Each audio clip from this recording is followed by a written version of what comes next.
It is now my privilege to welcome in ESPN college football expert, insider, and analyst. He is a BYU national champion, Trevor Matich, on the Deseret First Credit Union hotline for another Matich Monday. Trevor, did you get your football feel over the weekend with 6 NFL wildcard games? Crazy stuff. We get the extra NFL wildcard because of the way they adjusted it this year. You've only got one bye, and so there was a whole lot of good stuff going on. But my Tennessee Titans, they lost to the Ravens, and the Ravens danced on the logo in Nashville. So now what do you do? Look, what was the biggest surprise to you over the weekend in the NFL? Because you kind of had to, and I don't ultimately know if the Ravens winning at Tennessee is considered that big of an upset, but certainly Cleveland winning at Pittsburgh is. That's the one. Cleveland at Pittsburgh, and Sione Takitaki with that interception in the fourth quarter. That was phenomenal representation. But yeah, I mean, Pittsburgh, they were 11-0. And then they lost to Washington. Then they kind of struggled for a while. They seemed to get it back. But it seemed like they had their swag back, and the Browns should not have been able to go out there and do what they did. But what a game by Baker Mayfield in that offense especially. And then Sione Takitaki to get that ball. I hope he still has it. I hope he wasn't so excited that he threw it into the stands. Upset special for sure from the Cleveland Browns, their first road win since the late 1960s in the NFL. On to college football now. The College Football Playoff National Championship tonight between Alabama, the heavy favorite, against Ohio State. That means that the AP poll, the final one, comes out tomorrow, Trevor. And so let's talk BYU first. Where do you expect BYU to show up in the final AP poll when it's released tomorrow? You know, I think they'll move up. I mean, that bowl game against UCF was absolutely phenomenal. I mean, they moved the ball up and down the field, and by now, hopefully, the people doing the polling, the AP people, understand that BYU had their third-string center in Gunnar Pay, who did a great job, and they continue to move the ball up and down the field against UCF. So I don't know exactly where they'll be. It would be interesting if they can approach that top 10 again, but if they move up, it gives them momentum, and that's what they're really looking for. You know, we were having this conversation, Trevor, just in terms of, look, it's Alabama, who you expected to be there, Ohio State. You know, maybe you expected Clemson instead, but Ohio State, it's not like they're a stranger to being in this situation. But these are teams that we're used to seeing in the national championship game. Does this excite you as a college football fan? Do you want to see something different? How do you feel about this? Yes, it excites me. Listen, it's greatness. I celebrate greatness, and sustained greatness is harder than having a great season and then dropping back down. And so people complain that the same suspects are in the playoff every year: Alabama, Clemson, the likes of Ohio State and Oklahoma and folks like that. And they're upset about it. Well, okay, there's a solution to that. Beat them. Come on, Illinois. Rise up. Beat Alabama. Get into the playoff and do something. Make some noise. Beat Ohio State on the way. And so really, when you look at it, people think that those blue blood programs have all the advantages and you can't duplicate what they did, but that's not true. They do have advantages, but Clemson, when Dabo took over, was a pretty average program. And for the first 6 years, they won one ACC championship. That's Clemson under Dabo Swinney. Then they ripped off 5 in a row. And I think this one might have been 6. So it took them a while to get to where they are now. They didn't have, Clemson, a single $1 million plus donation before Dabo. Now, all of a sudden, with Dabo, it is commonplace for donors to donate $1 million plus to the Clemson athletic program. And so if they can do it in a small town in the middle of nowhere, South Carolina, other people can do it too. And it's coming from the group of 5, it's a different issue. But in the Power 5, you've got the cash flow coming through that you can duplicate it if you have the commitment. So I am fine. I am fine with these same teams being in it now with the big names and the blue bloods, because what we have is a clash of titans, and I love the excellence. As you pointed out, a lot of fans say they're tired. They have fatigue from this excellence, from the blue bloods continuing to dominate. What has to change other than beating those teams out of the way for college football to, and I'm so hesitant to say this word, be more inclusive of the other teams? Well, there's no inclusiveness in college football. There's only brute caveman take it. That's it. You walk into the other guy's camp with your club, you knock him over the head, and you grab his mastodon steaks and you make them your own. That's what you do. And the way to do it, though, is, again, to follow the Clemson model. But there's a disparity, not just in income, but especially a disparity in commitment in different schools and different conferences as well. The Pac-12 is trying to rise up in terms of national competitiveness, but there's things they've got to do to improve the commitment from the schools to football if they want to get there. And you look at Vanderbilt, for example, in the SEC, they're getting all that SEC network money. I mean, they get a ton of money. But for many, many years, it wasn't going into the football program. So you walk into the football offices and they don't look very good. You walk into the stadium and it's antiquated. You walk into the locker room and it's not what they're competing against when it comes to recruiting, because that money's going somewhere else. And when it comes to approving big fundraising drives, the university and then the athletic department have to approve that. And they don't always get the support that they need in order to do that. And so these are things that have to happen. It does take money. It takes a lot of money. But then it also takes the understanding that it takes a while to get it built up.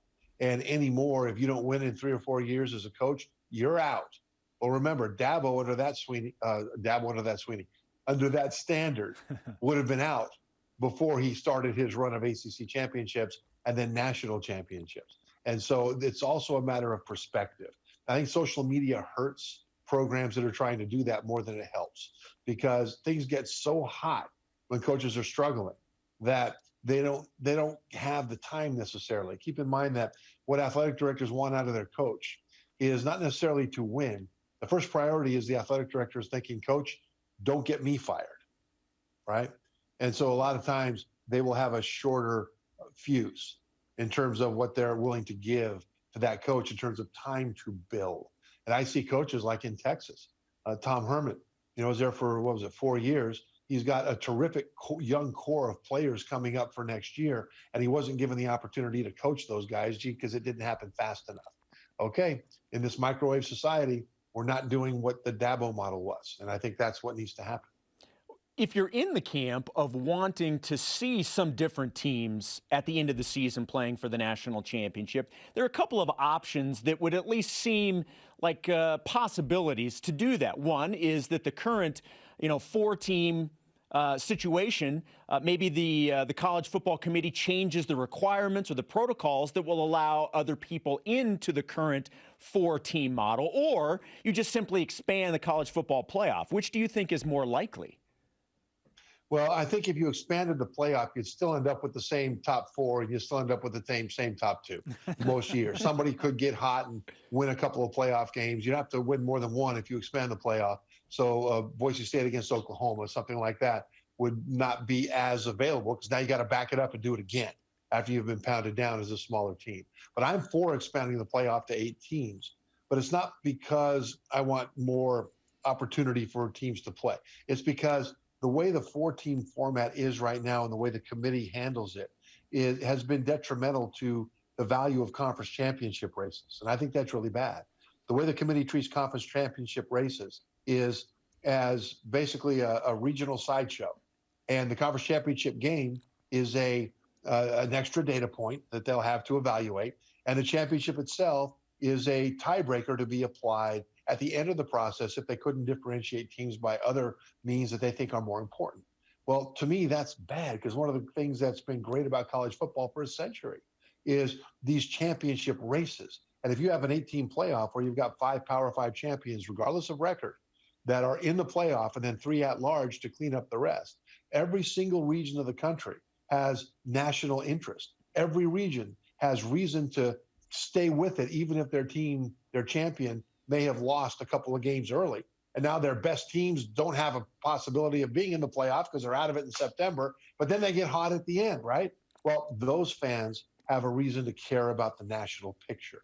And I think that's why they should increase it to 8 teams. Now, another side of it is there's been so much revenue lost with COVID. Increasing it to 8 teams would be an injection of funding that is really necessary. Not so much for football programs alone, but because so many universities have dumped non-revenue sports, a lot of Olympic sports, even places like Stanford, one of the great athletic departments, top to bottom, puts tons of Olympic sports athletes into the Olympics, for goodness sake, out of Stanford and USC and places like that. Even they have dumped and dropped, I think, like 11 different sports. And so I think the 8-team playoff would inject more money, and hopefully some of those sports can come back. ESPN's Trevor Matich with us on BYU Sports Nation. Hey, I'm with you. 8 is great for a college football playoff expansion, but here we are. 4 teams in it this year. Ohio State stuns Clemson. Alabama expected is there. Who do you have winning the national championship tonight, Ohio State or Alabama? Well, I think it's Alabama, but Ohio State is sort of an unknown because they only played 6 games. And so over the course of the regular season, they didn't have their chemistry and rhythm all together in one complete performance. And part of it was the 6 games. Part of it was because so many guys missed several of those. So where Ohio State was heading into the Sugar Bowl against Clemson was where Alabama was 2 months ago when they had 6 games in. And so it all came together for the Buckeyes against Clemson. They put in a complete game, and they played so well with great chemistry and rhythm on both sides of the ball. And if they play the same way, if that wasn't a one-off, but if they're able to continue that in the national championship tonight, then they've got a chance to beat Alabama because they've got the tools to do it. As a matter of fact, in some places, they have advantages. One of those is on offense, where both teams have strong running games with powerful running backs. Both teams have fast receivers that can get downfield. But Ohio State's Justin Fields is an elite runner, whereas the quarterback for Alabama, Mac Jones, he can run a little bit, but really if Mac Jones is scrambling around and carrying the ball, that's what you want if you're Ohio State's defense. If Justin Fields is scrambling around carrying the ball, if he's healthy, then he's a threat to go all the way. And that's the biggest advantage that Ohio State has in this game. So the Buckeyes have a chance, but everything has to really come together. Trevor, let's focus on some BYU storylines. Last week, BYU wasted no time. Once Jeff Grimes was officially named the new offensive coordinator at Baylor, BYU promoted Aaron Roderick to the offensive coordinator. Fesi Sitake also promoted on top of his wide receiver coach duties. He'll now be the passing game coordinator. What are your thoughts on A-Rod now being 100% in charge of the offense? I think it's great. And I think there's been a good runway that's been established with Coach Grimes. And so I think what they'll do is kind of continue what they were doing, but I think those 2 coaches will put their own stamp on it, which is also important. The thing about BYU is that they've always been their best when they have structured the offense and the defense towards what they do best in recruiting. If we talk about the offense, because that's what the changes are, BYU has always been able to bring in a quarterback that can throw.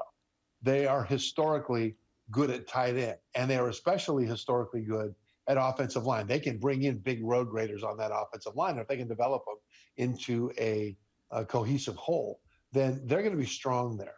And so I don't see a whole lot of difference from what they've been doing in the past. Now, they've got turnover at quarterback, at offensive line, and things like that. I get that. But ultimately, I think they'll kind of have a similar approach with a different twist based on what Coach Roderick really wants to do and what his vision is going to be. But if they depart too far from that, I think they'll be departing from what historically has given BYU their best chance to win. Trevor, always an intriguing conversation. We appreciate so much that we get to talk with you every Monday. And just so you know, if you're interested in the offensive line coach position at BYU, there's an opening. We can put in a good word for you. Well, that's good because I work for blessings. So, I help the budget. And that's what matters most. Trevor, great to talk to you. Enjoy the national championship tonight. Thanks, guys. Trevor Matich of ESPN on the Deseret First Credit Union Hotline. Deseret First, you know why, we show how. Always love talking with Trevor. He's fantastic.